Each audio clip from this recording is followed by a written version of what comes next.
کوئی بزرگ تھے، ان سے ان کے چاہنے والوں نے سوال کیا کہ فلاں عابد، اس کے بارے میں لوگ کوئی اچھی بات نہیں کرتے، طعنہ زنی کرتے ہیں، ان پہ بات کرتے ہیں، آپ ان کے بارے میں کیا رائے رکھتے ہیں؟ تو انہوں نے جو جواب دیا وہ بہت خوبصورت تھا اور یہ ضرب المثل بن گیا۔ گفت بولے، بر ظاہرش عیب نمی بینم و در باطنش غیب نمی دانم، کہ ان کے ظاہر میں تو میں کوئی عیب نہیں دیکھتا، اور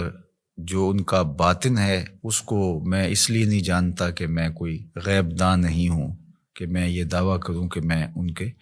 اندر کو دیکھتا ہوں۔ فرماتے ہیں کہ جس شخص نے پارساؤں والا لباس پہنا ہو تو اس کو تو پارسا ہی سمجھ، چونکہ ظاہر کے مطابق تمہیں گمان رکھنے کا حکم دیا گیا ہے۔ تجھے کھودنے کی، کریدنے کی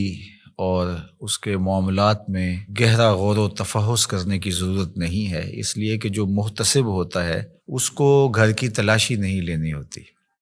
وہ تو جو چیز سامنے آتی ہے اس کے مطابق ہی اس کا احتساب کرتا ہے۔ تو اگر یہ ہمارے رویے اور ہمارا طرز زندگی اور ہمارا انداز معاشرت اس طرز پر آ جائے جو ہمارے بزرگوں کا طریق تھا کہ لوگوں کا جو ظاہر ہے اس کے مطابق ہی ہم ان پر کوئی حکم لگائیں، اور ہمیں لوگوں کے اندر اتر کے اور لوگوں کی ٹو میں جا کے گہری تفتیش کرنا اور لوگوں کو کریدنا، یہ تو بتایا ہی نہیں گیا۔ لا تجسسوا، ہمیں تو یہ کہا گیا ہے کہ تم جاسوسی نہ کرو۔ تو آج ہمارے جو رویے ہیں وہ بالکل اس کے برعکس ہیں۔ ہم وہاں تک اتر جاتے ہیں لوگوں کے حوالے سے اور بدگمانیوں کو پھر پالتے ہیں، اور پھر ان بدگمانیوں کے مطابق اپنا ذہن بنا لیتے ہیں اور پھر باقاعدہ اس کو آگے منتقل کر دیتے ہیں۔ تو بعض اوقات ہمارے غلط اندازے کی وجہ سے کسی شخص کی تصویر معاشرے میں ایسی چلی جاتی ہے جو کہ اس کی حقیقی تصویر نہیں ہوتی۔ اگر وہ برا ہے بھی، اس کی عادات میں اور اس کے رویوں میں، اس کے طرز زندگی میں وہ چیز ہمیں دکھائی نہیں دے رہی، تو اس کا باطن اللہ کے سپرد ہے۔ ہمیں باطن ٹٹولنے کی ضرورت نہیں ہے، ہم تو حکم ظاہر پہ لگائیں گے۔ تو اس لیے شیخ سعدی شیرازی علیہ رحمہ نے، اللہ ان کی قبر پہ کروڑوں رحمتوں کا نزول فرمائے، انہوں نے اس حکایت کے اندر بزرگوں کا خوبصورت کردار بیان کیا ہے کہ تم لوگوں کے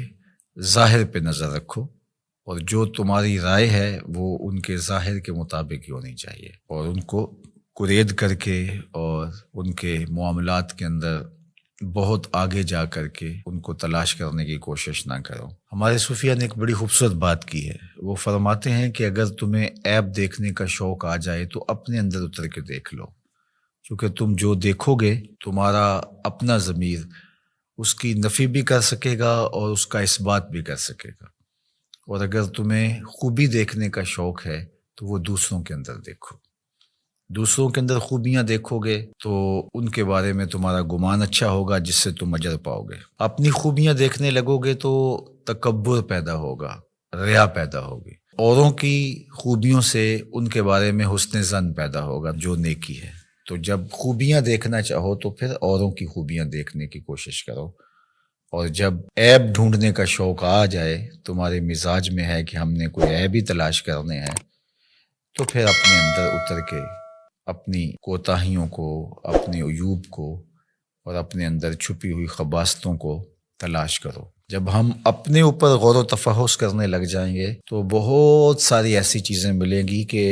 عمومی طور پہ ہماری نظر ان عیوب کی طرف نہیں بھی جاتی ہے، لیکن جب غور و فکر کرنے لگ جائیں گے تو بہت ساری چیزیں کھل کے سامنے آ جائیں گی۔ اللہ تعالیٰ جل شانہ ہمیں توفیقات نصیب فرمائے، ہم خیر کی راہوں پہ رہیں۔